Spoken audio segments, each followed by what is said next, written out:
Get ready to do life and business on your terms and truly live your big ticket life.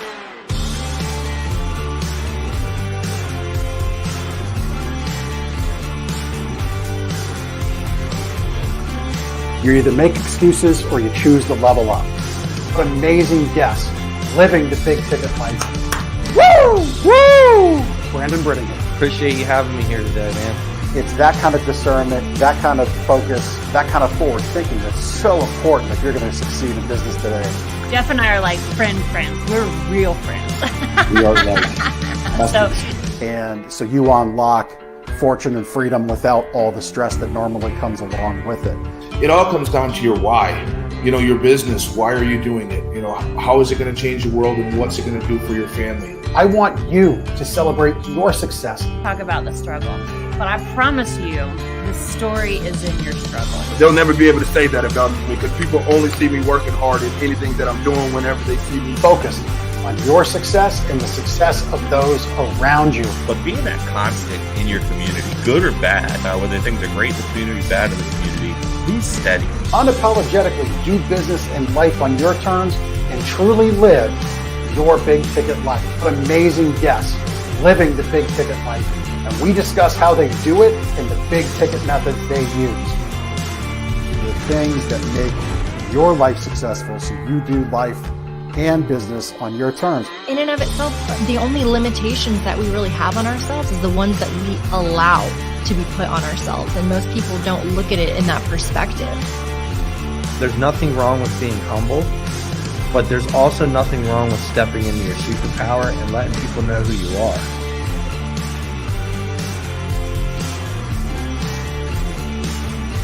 Get ready to do life and business on your terms and truly live your big ticket life.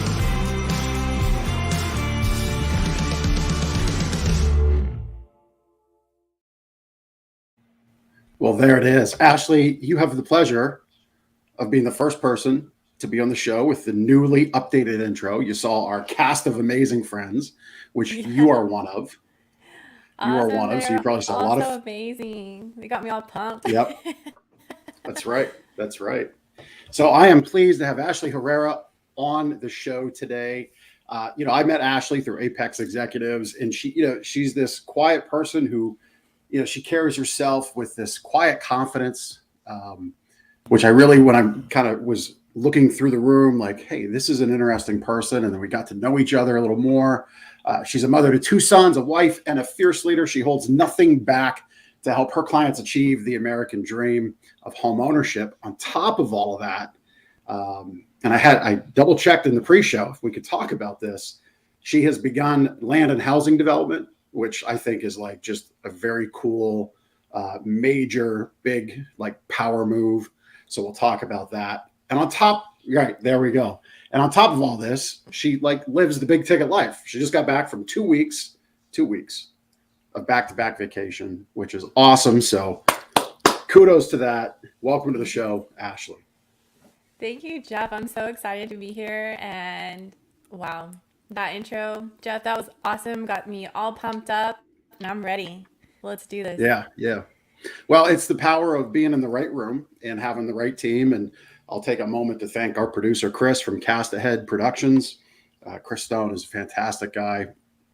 Has nothing but the success of the 2 shows that he produces for me. It's a job, and just couldn't be happier with him. So kudos to Chris for that, having good people around you.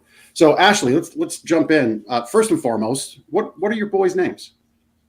I have a son named Elijah and a son named Julian. Julian, awesome. And everything you do, I'm sure, is for them, for the success of your family. You shared with us about being a loan officer, originating mortgages, being a mortgage broker, that you help people achieve that American dream. Why is that important for you? What's that mean to you?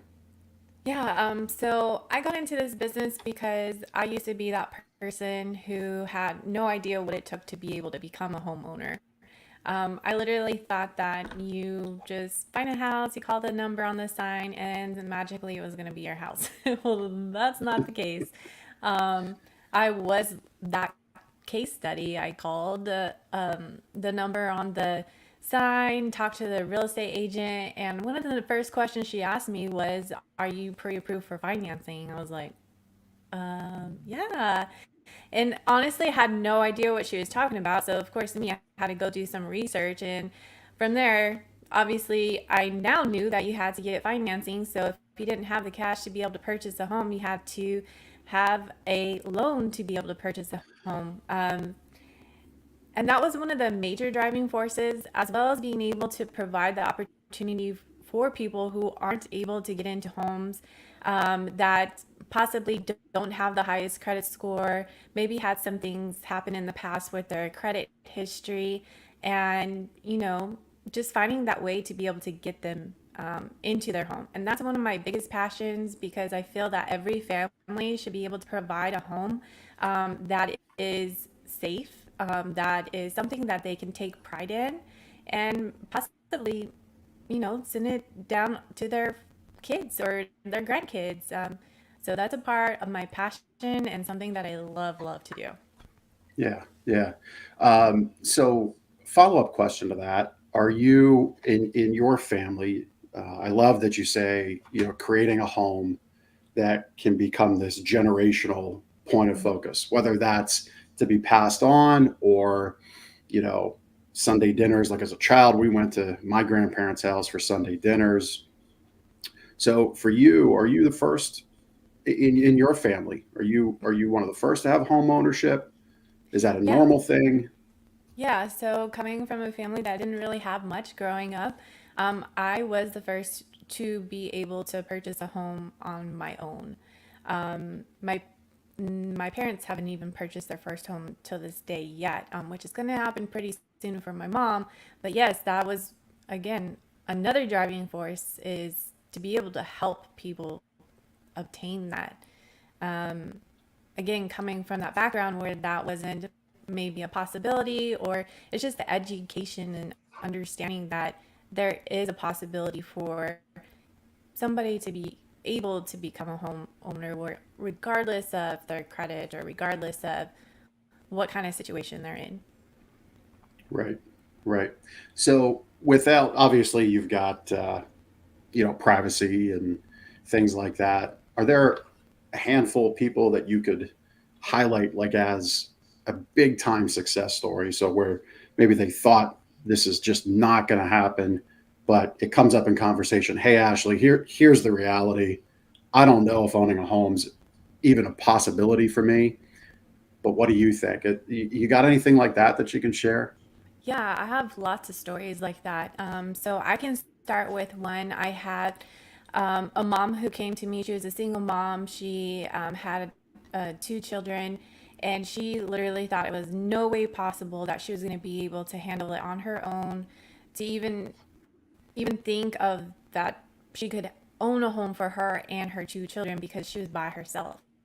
That's one of the things that usually comes up from single parents, is that they're not able to handle it in terms of, maybe the payments or just the idea of becoming a homeowner. So I always start with an application. I always do everything up front because I don't like surprises. And the reason is because I used to be a loan officer, or I'm sorry, loan processor before. So that's the person behind the scenes to basically get everything prepped and ready to be sent off to the underwriter. And you have to really have some amazing knowledge and skill and understanding of guidelines to determine if somebody's actually going to be able to get pre-approved or into their home. And in this case, it was like no other case. We got the application. I reviewed her credit. She did have lower credit score, down in the 500s, which is totally fine because we have programs that are able to suit her. And she was able to still qualify with her debt to income ratio. So being able to give her the news that, hey, like, you did the work, you did everything that you needed to do. Now you get to go shopping for a home. Literally, you can feel the happiness over the phone. So I do most of my stuff over the phone. You can feel that energy. And then also, the crying comes along a lot with these cases. And it makes me feel really great, really awesome inside because I'm able to provide that opportunity. So, yes, this woman was able to become a homeowner. She was able to provide her 2 children a home, and she still has her home now. And every now and then, I'll check in with her and see how she's doing, see if I can help her with anything else. And she always, always praises to me that she's so, so happy that she ran into me because I was able to help her become a homeowner. So it's Yeah, just one example of many. that's very cool. I mean, one thing, we're going to take a little pause. So we always want to put on a good show. Ashley, if you could try switching your mic. We worked through this a little bit in the pre-show. Just switch to another one. Yeah. We'll see if we can get a little better. It was breaking up. We just want everybody to Okay. hear your greatness and hear it nicely. So while you're doing that, so for everybody listening and watching, Ashley touched on something that I think is really important. We're going to dig into it, and that's, here was a person, the single mother who had good, as I understood you, had good debt to income um, ratio, but the credit score wasn't so great. So you work through that. There's programs to help solve that. I think right now in our society, we've got such a problem with financial illiteracy. We have such a problem with teaching our kids competent skills, which is something that I'm a big fan of through like vocational centers, career centers at the high school level. So I'm really pushing hard in my community for vocational and career-based paths to be a bigger part of the traditional high school education and even grade school education. But it really kind of ramps up, kind of does this hockey stick thing in high school. Do you agree with that statement that there's a lot of, you have hardworking people, good people who just like, they just don't understand credit, and Absolutely. they're really at a disadvantage. Yeah. I'm not sure that we made any improvements there on the No mic. improvement. Um, Sorry, guys. that's all right. Hey, listen, no apologies. We do this show. You're in Texas. I'm in Pennsylvania. Producers in Atlanta. We're doing it all through the internet, bringing together great people. So we've done very well so far. We've got a couple mulligans here on glitchy issues, so it's perfectly okay. I think that's a little better. Awesome. So, There we go. okay, So why don't you cool. talk about what you've seen in regards to, again, I don't want you to, I'm certainly not asking you to disparage anybody. Certainly not. Nobody deserves that, because if they just weren't taught it in life, Right. that's not somebody's problem. I don't think. I think it's on our society to do a better job of preparing for these things. But talk about that. Like, do you see a need for that in school? Where do you see a need for it in our society? Yeah, absolutely. So I learned that early on. So just like the case study with me, not knowing that you had to actually get financing to purchase a home. None of that's taught in our education system, and it's still not taught.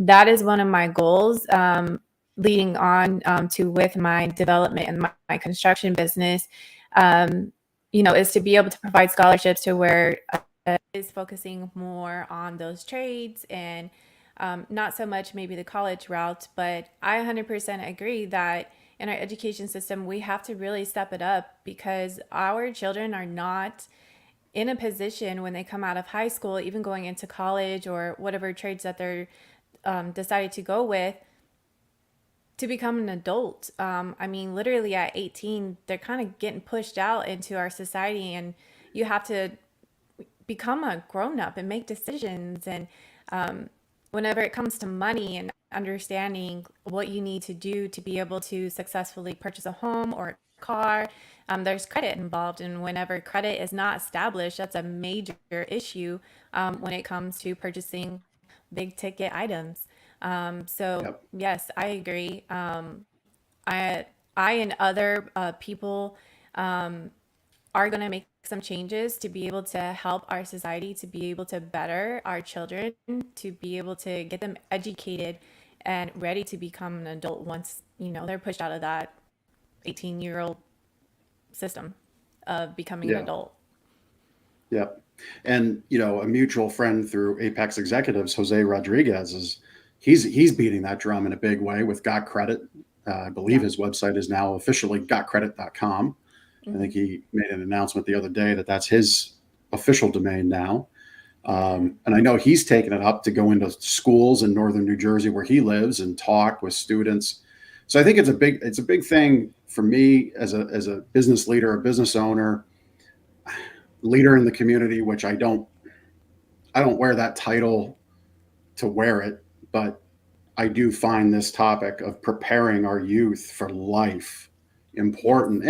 And a lot of people get me wrong. Like they think Jeff is anti-college. No, the fact of the matter is college is always an option. Absolutely. And I'd rather see people kind of get into something, find something that excites them in a skill. And I'm not just talking plumbers and welders and carpenters. These centers have all kinds of great things. They have business programs. I actually sit on an advisory board for the business program in the vocational center. But I think if we could give our kids 1 or 2 years to find that spark and then line up with a business. And this is said, the business owners, they got to want to invest in good people too, right? Absolutely. It's not right. Like you got to have dance partners here, right? So the businesses have to be willing to invest in the people. And maybe it's not a full blown college experience, but maybe it is that added post-secondary education that commensurates with the skill, the trade, the business, the acumen. That is really important to me. It's awesome. I can't wait to hear more. Yeah, Um, I so mean, what- I'm sorry. I kind of have that story too because I went and got my master's degree in psychology. I'm a mortgage oh, manager. So that can tell you that I did go the college route and I spent that time. But I totally went a different route. Yes, it did help me be able to prepare, to be able to talk to people, to be able to listen to people, to be able to read people, which has yeah. really been successful in my business overall. But I mean, that was 5 years of time that I could have had in addition to my career now. Oh yeah. Yeah. I mean, we're kind of going down a path that I think I like this path. We'll wrap it up here shortly, but um, I've told like my son is not a college. He is not a book learning. He is a hands-on learner. And, I've told him like his dreams to own a supercar one day. I said, Yeah. here's the path and you can own that supercar, getting into a trade skill, finding employment, which we've already pretty much got lined up post high school.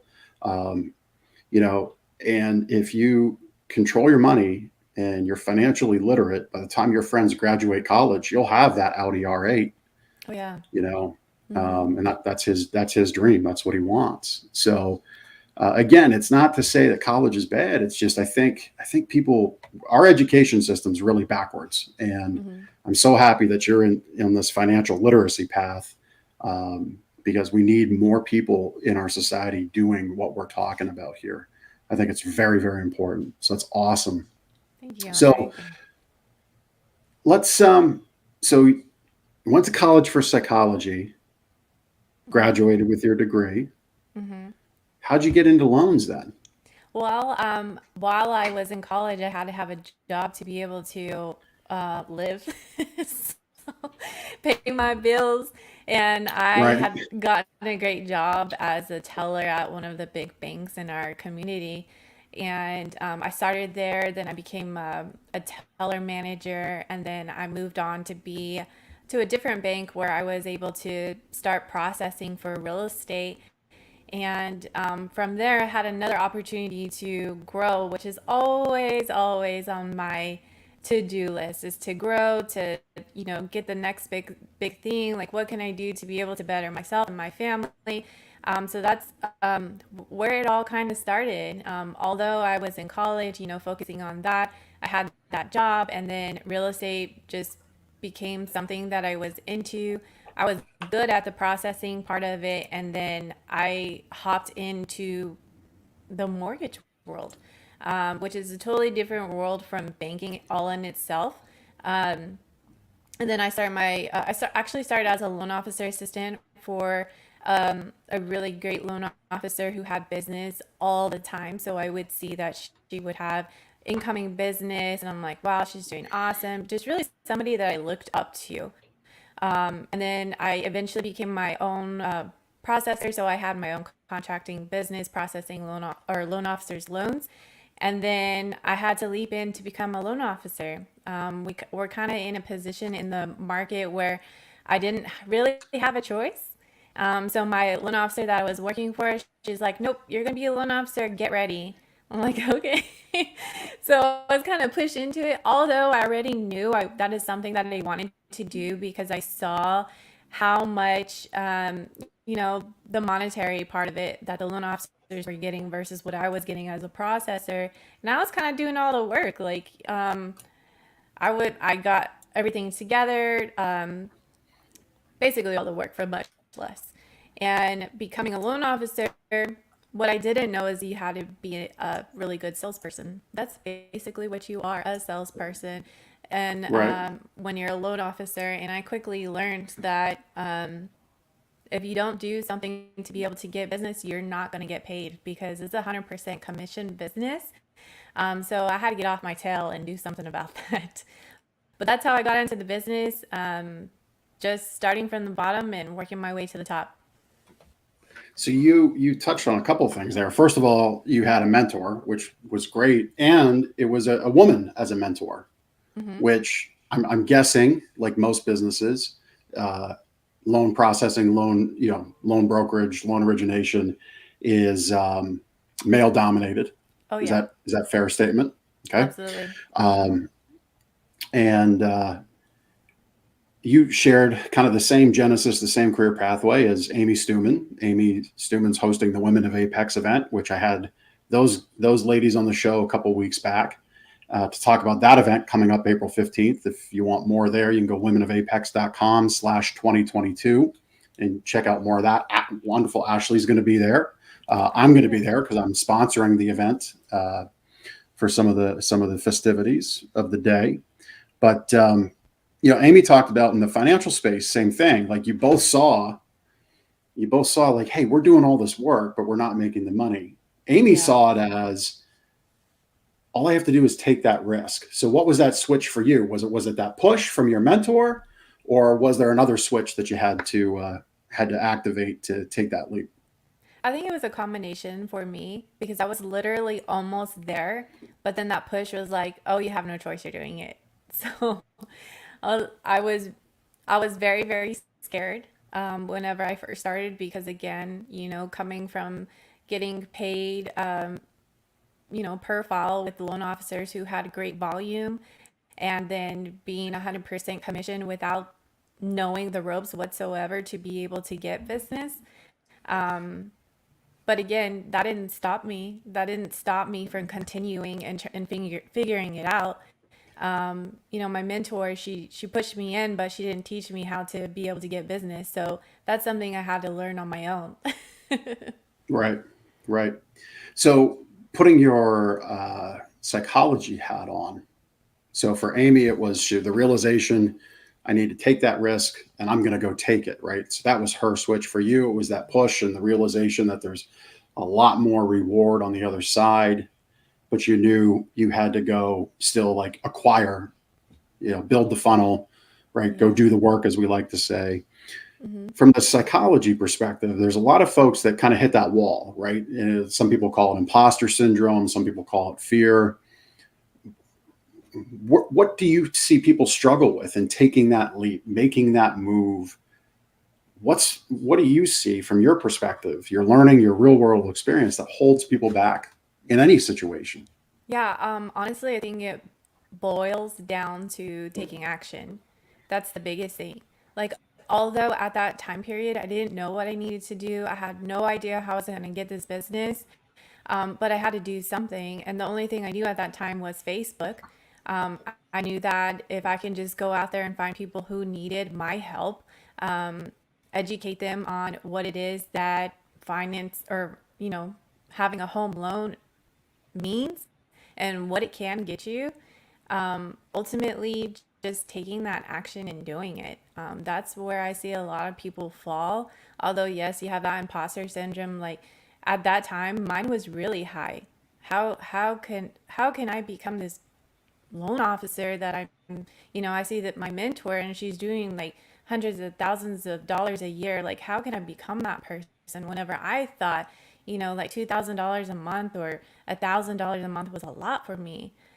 Coming out and coming out of college too. Although my goal was at that time to make $50,000 a year, and now I look at that and I'm like, that was nothing. you know Yep.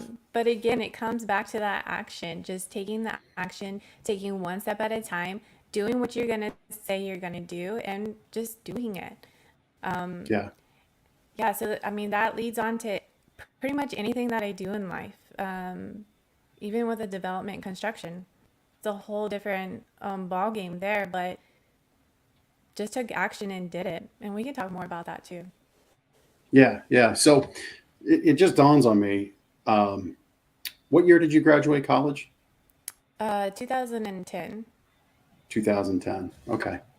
So, you're not, when you think of somebody who develops land, who builds houses, certainly don't fit that avatar for a number of reasons, and even age, younger side of things. So taking action, right? Awesome. What made you decide, okay, I'm doing well in mortgages? What was that action step where you realized I want to get into land development? Yeah.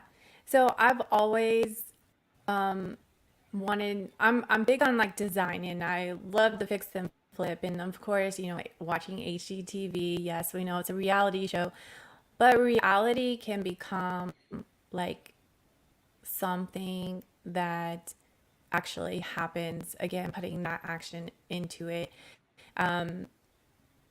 It really is something that I wanted to do for a really long time, although I was in mortgages. It really goes hand in hand overall. But what happened in that instance was me and my husband were driving down the street. We found this house that was actually for sale owner finance, which was a great opportunity, meaning we didn't have to go through the bank. And we looked at it, and within 10 minutes, we made a decision. Like, we literally took action in 10 minutes. And within that 10 minutes, we're like, we just got this house. And that was our first step in doing it. Like, it's so funny because it was down the street from my mother-in-law's house. We were visiting her for Mother's Day, and it just so happened that we just drove, and there's a house literally for us ready to go. Nice. And that was the first thing that we started with, was fixing or rehabbing. And I say rehabbing, so same terms of fix and flip, rehabbing a home. And then from there, what happened was one of the contractors that we were working with, he's like, why don't y'all build houses? At that time, that was nowhere something that I thought we could do. But then I was like, why not? Why not us build houses? There you go. And then, Love it. yeah. And then of course, I have my husband with me. We're talking about this. And then guess what, guys? The second property was a purchase of a land purchase. And we literally did some digging. We decided we're going to go ahead and build a house. And we learned the steps by ourselves. We didn't have anybody to mentor us. We just went and did some research. What were the steps that you needed to do? Yeah, we had some mistakes, but we learned from them really quick. So our second house was our new construction home, and we have not stopped since. Action. Yeah, I want to hear more because I know you got some bigger projects. If we can talk about them, I want to talk about them. But you saw a for sale by owner home. You're like, we're doing it. Yeah. You probably did you have an LLC or No. a corporate entity at that time? No. No. You didn't have a business card. You didn't have a website. You're just like, this is something I want. I'm going to go get it. Why not? And I think what a lot of folks need to understand in that step of decision making for Ashley and for her husband. I'm sorry, and your husband's name? We got your son's name, but Elijah My and husband, Julian. But my husband's name Paul. Paul. Paul. Okay, wonderful. Yes, sorry. We don't need to keep him nameless. We can call him Paul. So Okay. so there's Ashley and Paul, right? Like they've just decided they're going to do this, and that statement of why not is a pretty big, bold statement, because a lot of people they might decide they want to do something, but then they start hearing all this chatter, right? And it's more often than not, it's like from the nosebleed seats. The people in the cheapest seats with the least skin in the game can't even see the field, let alone stand on it and be on it. Yeah. And they're the ones you let hold you back. That I just can't that I can't understand. It's for folks like us, we're just impervious to that noise, right? Like with that why not kind of forms that shield around us where we're in this like isolation booth of action and we just go get it done. It's so awesome to hear stories like that. It really, truly is. So you did a first fix and flip. Your second house you built from scratch on some piece of land, right? Yep. Figured that out. And now you're on to some bigger projects. Let's talk about those. Yeah, so one of the projects that we're finishing up is a total of 7 houses. So we went from 1 at a time to 7 at one time. That was a major, major move for us because it's a lot of work. A lot of work to be able to make sure that everybody's doing their job, getting everything ordered on time, also coming in with, some of the issues that we've had in the past 2 years with the availability of resources, that being labor or even materials. So those kind of things we dealt with, but we overcame them. And the reason is because we're not stopping. We're going to figure this out. We have that attitude that we have to get this done. We're doing this for people who need homes. And then also our motto here is that we build affordable homes. So that's, again, a part of the whole concept of being able to provide for other people is that middle class family that needs that affordability and the ability to purchase a new home because it's not out there. We're trying to fill that void. So, that's one of the big things too. But now that we're working on those 7, now we can move on to 14, 20, because we know the process, we know the system, we just have to repeat it. We have it down. So we'll be finishing those up. We have other projects that we're going to be working on. And ultimately, we have one that we're looking at to develop and build about 25 to 30 homes on that subdivision is what I like to call it, because I want to build a subdivision. That's like something we are going to do.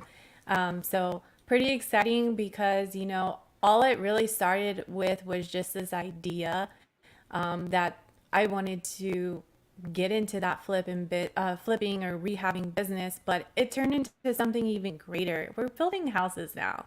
Who can say that? Not a lot of people. Yeah. No, I mean, it's like for me personally, like I love the creation process. The folks that I work with, in their businesses, I focus on building an incredible 5-star experience, right? And I love that process of creation and finding fun and unique ways and points of differentiation all the way through. But to build your own empire and to drive by and to be able to say 10 years from now to your sons, I don't know what your future family plans are, but let's say your sons for now, to drive by and say to your sons, mommy built that. Daddy built that. I mean, to me, that's just incredible. So congratulations on that. And so your larger subdivision, 25, 30 homes, is that in the works? Or are you working to negotiate? Awesome. We've already obtained the land, so that's ultimately the first thing you have to do is to be able to get that land and secure it, and then you have to go through engineering, all that good stuff, to be able to get to the point to where you can go ahead and start developing and get it in the work. So yeah, that's something that we are working on, and I'm pretty excited about it. So in 12 years' time, graduated college, degree in psychology, all the way to developing a 30-unit subdivision. 12 Yeah. years' time. That's Yeah. incredible. That's incredible. Um, so you walk on to the project as a woman in construction. What's that like? You know, I have, because I'm in the mortgage industry and it's a male dominant industry, I have really taken on, I guess you could say, the alpha female. That's who I am. I am able to work well with men, and it's not hard for me to be able to, give direction, hear people out, and make a plan of action. So that's nothing I'm scared of.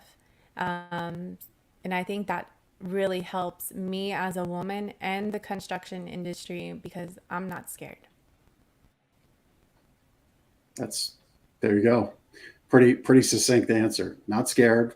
Going to help the team accomplish the goal and lead it effectively. Um, so for you, as a leader, what are the skills? What are the qualities you try to bring out? From myself or from other people? For yourself. Yeah. We could talk about that in business. You could talk about that with your family. Like, what are those core values that you have as a leader Yeah. in those So aspects, personal life, business life? absolutely. So my biggest thing is, or a couple of things. Leadership is one. I feel like you have to be able to lead others, but as like a unit, we're doing this together. It's not about me. It's about all of us. Integrity. You have to have integrity with everything you do, regardless if it's business or personal life. Anything that you do, always act with integrity, regardless if somebody's looking at you or not. It'll come back if, regardless if somebody's looking at you or not. That's huge, huge. Yep. And, creating freedom from being able to hire other people. I mean, it creates a lot of jobs. The industry that we're in on both mortgage side and the construction side, we're able to help put food on the table.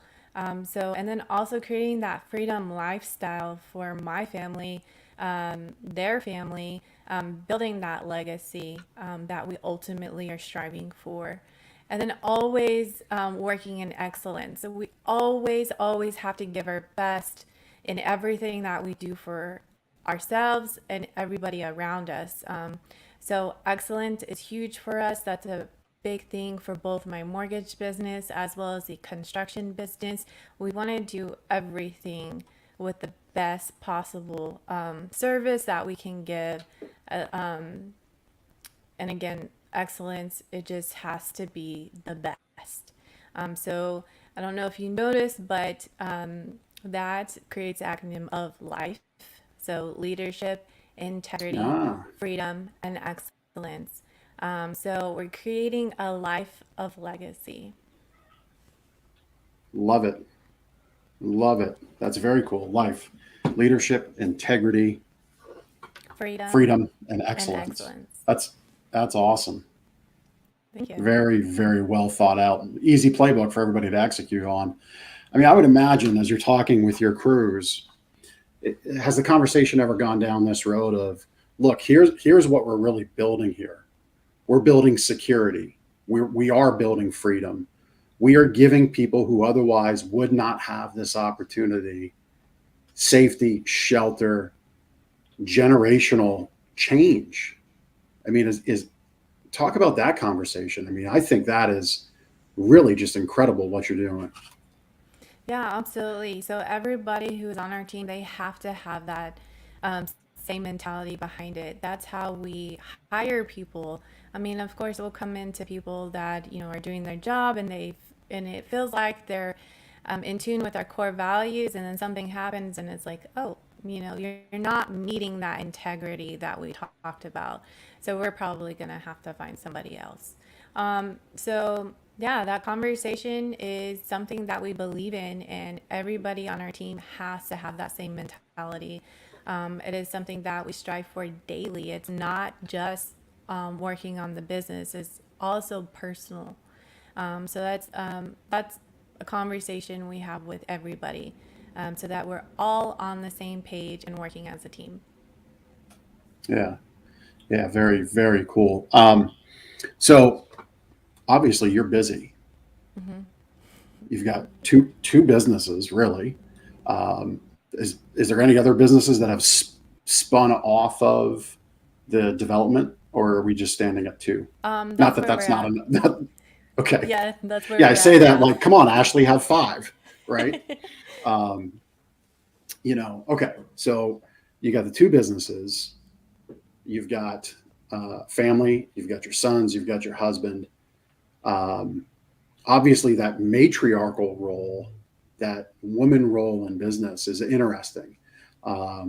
It's interesting to me, having had Jessica, Lori, and Amy on for the Women of Apex event episode.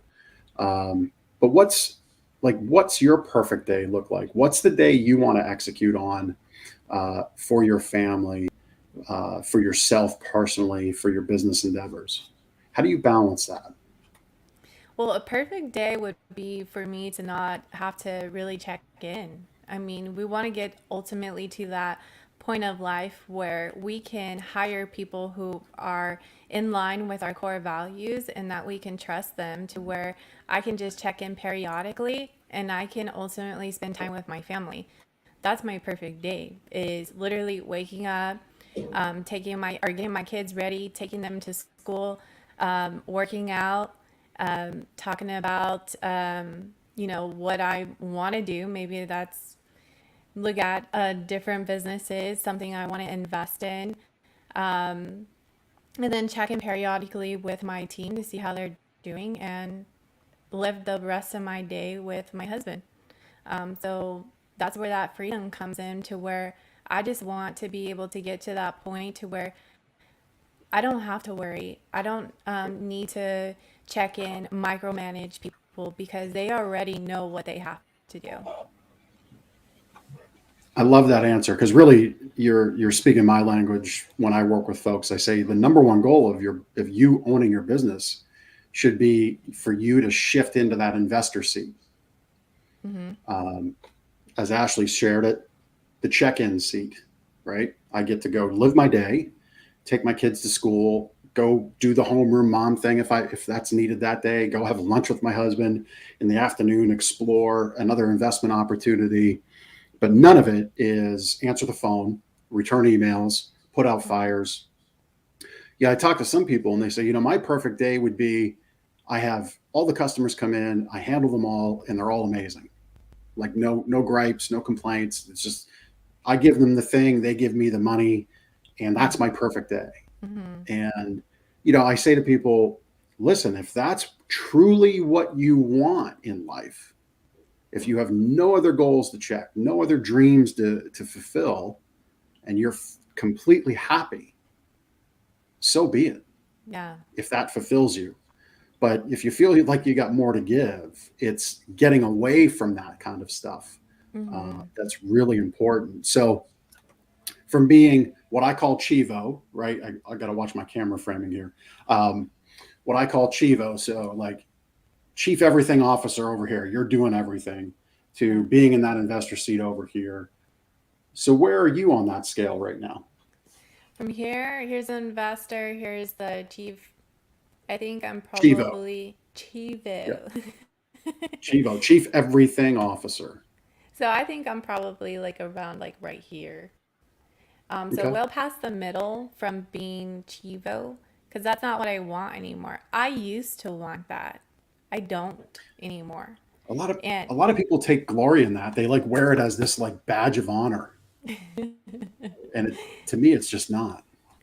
and I think because I wanted more control at that time of my life, and I needed to make sure that I was the one doing everything because I was the only one who could do it the best way possible. literally. That's what I thought. But there are other people who can help you by delegating the things that you don't want or need to do anymore. And I let go. I finally let go and I allowed people to do what they're good at and what they're best at. And it has freed so much time for me to be able to focus on what's next. Yeah. Yeah. So out of letting go, so what was the scariest thing that you were like holding on to the most? Yeah, so the And big then when you let it go, like the angels were singing and life was great. Yeah, so the big thing with my mortgage business was because I was a loan processor before, I had the skills and the knowledge, and I felt like nobody else had the skills and the knowledge like I did. So I thought that I had to look at every file to determine if somebody's going to be able to get pre-approved to become a homeowner, because I just wanted control again. On top of that, I wanted control to be able to make sure everything was perfect. But I did a lot of work on myself as an individual because that also had a big play in it. Because, like I did say before, I am an alpha female. So, although I'm very quiet and reserved, there's another side of me when it comes to, that alpha female. So, I have released a lot of that and I have delegated and allowed other people to do what they're good at. Um, Again, I mean, it just creates that freedom that I'm looking for. Yeah. Yeah. And I hear people like they hesitate on that. They say, I get it. I got to let go. I got to hire a team. I need to do, I need to have somebody at home do the house cleaning because, that dollar per hour thing, if you feel you're a $200 an hour earner, right? Everybody Yeah. says, and it's true, you should alleviate yourself of everything that's $199 an hour and under, right? Because you're actually losing money if you genuinely are that high dollar an hour earner. And a lot of folks like just have that fear because they're like, well, what if I don't make the money? Well, like you said, why not? You just have to take that action. Right. So on a personal level, was there anything you let go of that you're like just so happy to not do anymore? Yeah. So speaking of cleaning, I mean, we did take advantage of somebody coming in and cleaning Yeah. weekly for us. So that helps a whole lot. I mean, having two kids and coming in every day, tearing up the house, and you're tired, and getting them ready for dinner, etc. We also Yeah. do that, like with my son. He's in football, so I want to be able to watch my son too, like really be engaged. And if I want to be able to take videos and stuff, of course, I have the role of ultimately taking care of our other son, Julian, while that's happening. But now we've hired somebody to be able to take care of Julian while we're at practices and games, so I can also enjoy the time with my son. That's fun. So it really, really is, Yeah. because I get that time with him. Like, although he's on the field, I know he watches back and sees if mom's watching. So that's very, very important to They, me.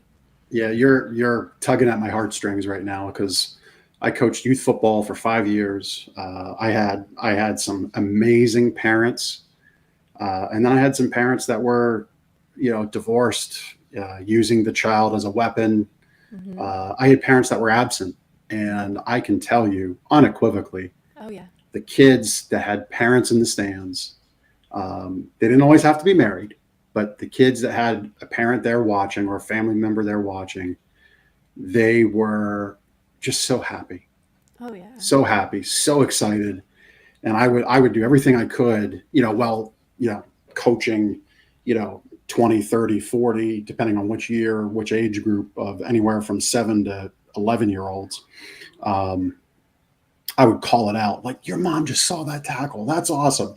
High five, so that's great that you've made that commitment. I hope everybody that listens to this can hear, if they don't hear anything, because I think family is the greatest thing that we do.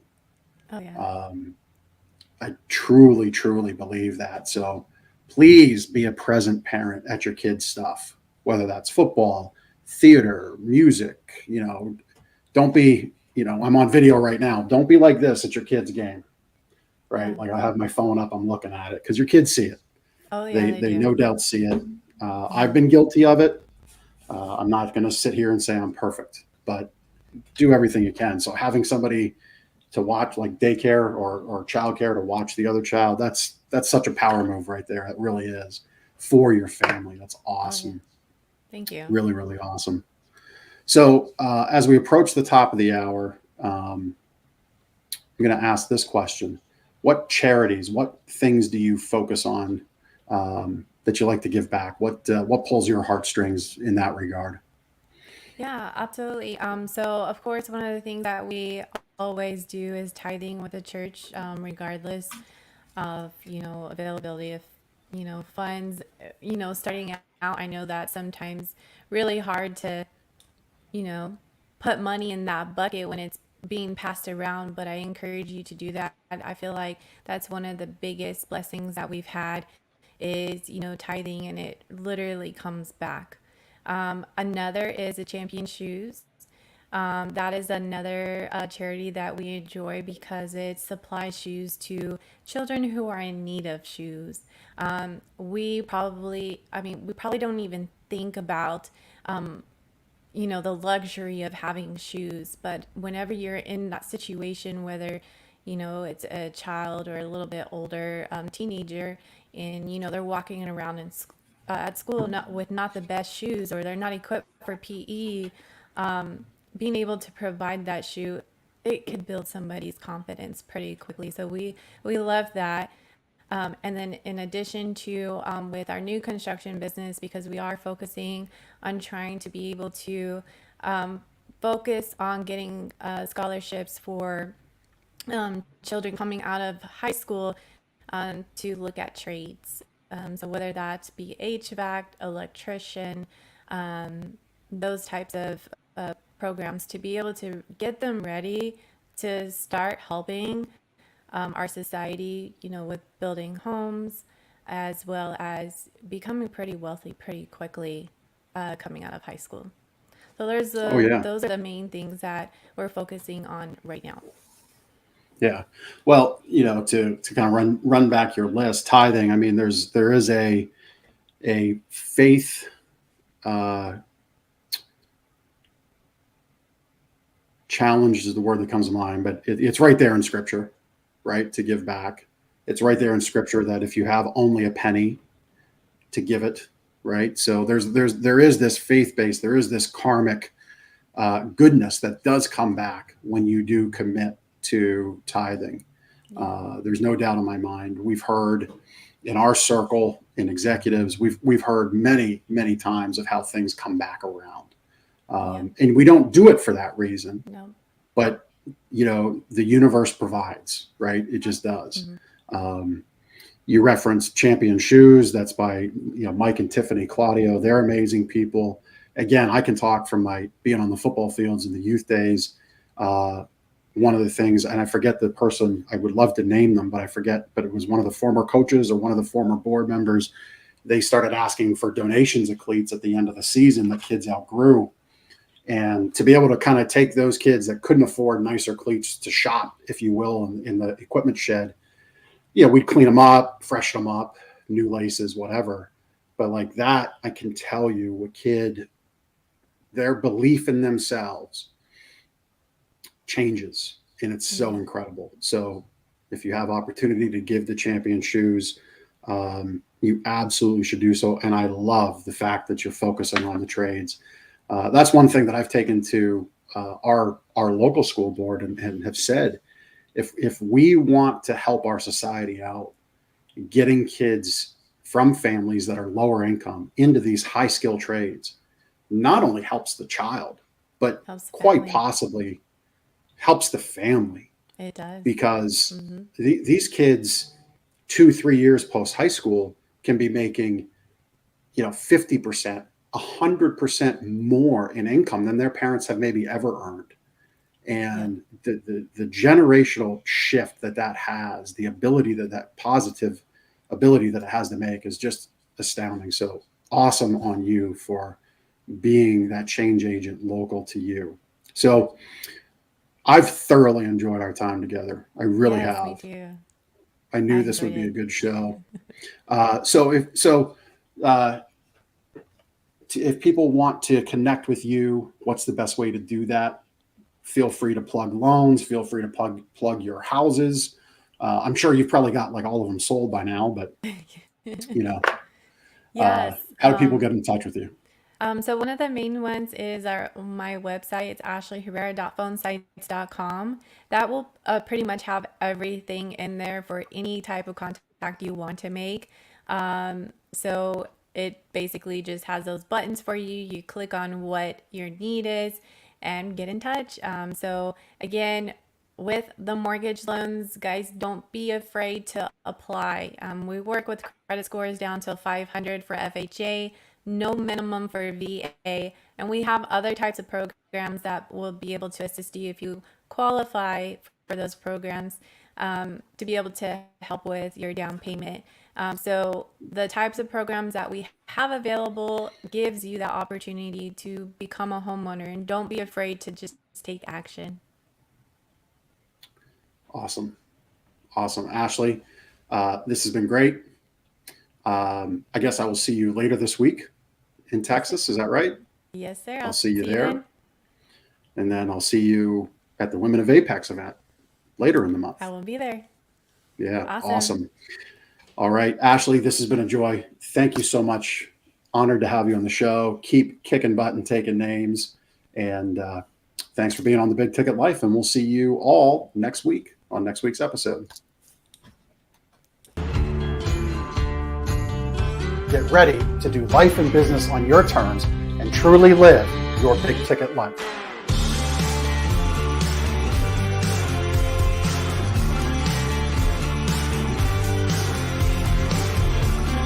You either make excuses or you choose to level up.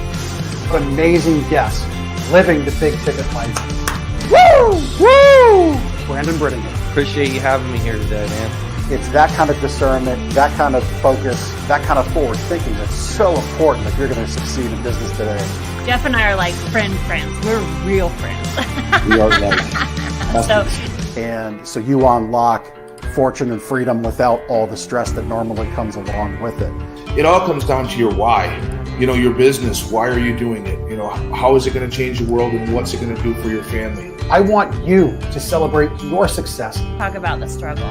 But I promise you, the story is in your struggle. They'll never be able to say that about me because people only see me working hard at anything that I'm doing whenever they see me. Focus on your success and the success of those around you. But being that constant in your community, good or bad, whether things are great in the community, bad in the community, who's steady? Unapologetically do business and life on your terms and truly live your big ticket life. What amazing guests living the big ticket life.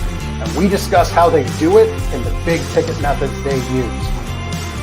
The things that make your life successful so you do life and business on your terms. In and of itself, the only limitations that we really have on ourselves is the ones that we allow to be put on ourselves. And most people don't look at it in that perspective. There's nothing wrong with being humble, but there's also nothing wrong with stepping into your superpower and letting people know who you are.